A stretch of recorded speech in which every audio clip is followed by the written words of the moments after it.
হে পিংহার্স, তো আজকে যখন আমি কোচিং থেকে এসে আমার ওয়াইটিটা চেক করি, আমি দেখতে পাই আমার চ্যানেলে 5000 সাবস্ক্রাইবার কমপ্লিট হয়ে গিয়েছে। এটা দেখে তো আমি অনেক বেশি হ্যাপি হয়ে গিয়েছি।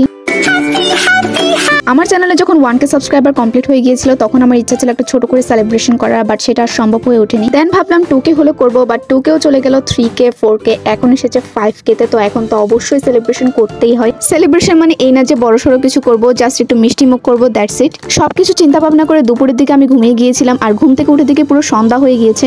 আমি তো শুধু এটা ভাবছিলাম গেল আমার সব সেলিব্রেশন গেল, আজকে আর করা হচ্ছে না সেলিব্রেশন। দেন ভাবলাম যাই হয়ে যাক না কেন আজকেই করতে হবে। তো আমি চেয়েছিলাম কেক বানাবো নিজের হাতে, বাট কেক বানানোর জন্য যা যা সরঞ্জাম লাগতো তা বাসায় ছিল না। তাছাড়া আমি 7-8 বারের মতো কেক বানিয়েছি, বাট একবারও পারফেক্ট হয়নি। তো ভাবলাম ঠিক আছে এবার পুটিং দিয়ে সেলিব্রেশন করা যাক। আমি কিন্তু কখনোই পুটিং বানাইনি, আমার আম্মু বানিয়েছিল 1-2 বার। এখানে ইউটিউবে একটা আপুর গাইডলাইন দেখে পুটিংটা বানাচ্ছি। মনে একটু ভয় ভয় কাজ করছিল কারণ আমি কখনোই পুটিং বানাইনি। আবার অনেকজন থেকে শুনেছি তাদের পুটিংটা পারফেক্ট হয়নি, এই জন্য একটু ভয় লাগছিল কারণ আমি তো ফার্স্ট টাইম বানাচ্ছি, হবে কি হবে না এটার জন্য একটু ডাউট লাগছিল। এখানে আমি আগে থেকে সবকিছু প্রিপেয়ার করে রেখেছিলাম। এখানে 3টা ডিম, হাফ কাপ চিনি আর 1 কাপ দুধ দিয়েছি। আর আমাদের পাশে ভ্যানিলা এসেন্সটা ছিল না, দ্যাটস ওয়াই 3টা এলাচকে ভালোভাবে ভেজে গুঁড়ি করে এতে দিয়েছি। দেন সবকিছু ভালোভাবে মিক্স করে নিব। দেখতেই তো পাচ্ছ আগে থেকে আমি ক্যারামেলটা রেডি করে রেখেছিলাম। এবার ছাঁকনিতে আমার পুডিং এর মেইন মিশ্রণগুলো ছেঁকে নিব।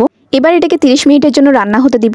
চলো এটা হতে হতে এটাকে ডেকোরেট করার জন্য কিছু বানানো যাক। তো এখানে কার্ডবোর্ডে 5K লিখে সেগুলোকে কাট করে নিলাম। এবার এগুলোকে করব কালার। তো এখানে আমি দুটোকে রেড কালার করে নিচ্ছি। আমার ইচ্ছে ছিল 5K সেলিব্রেশনে অনেক কিছু DIY ক্রাফট করার, বাট সেটা আর সম্ভব হয়ে ওঠেনি। এদিকে কাঠির সাথে 5K লেখাটা গ্লু দিয়ে অ্যাটাচ করে দিব। ফাইনালি 2 ঘন্টা পর আমার পুটিং রেডি। 2 ঘন্টা কেন বলছি, 30 মিনিট রান্না হওয়ার পর 1 ঘন্টা 30 মিনিট এটাকে আমি ফ্রিজে রেখেছিলাম। তো এবার ছুরি দিয়ে ভালোভাবে সাইড থেকে কেটে নিচ্ছি।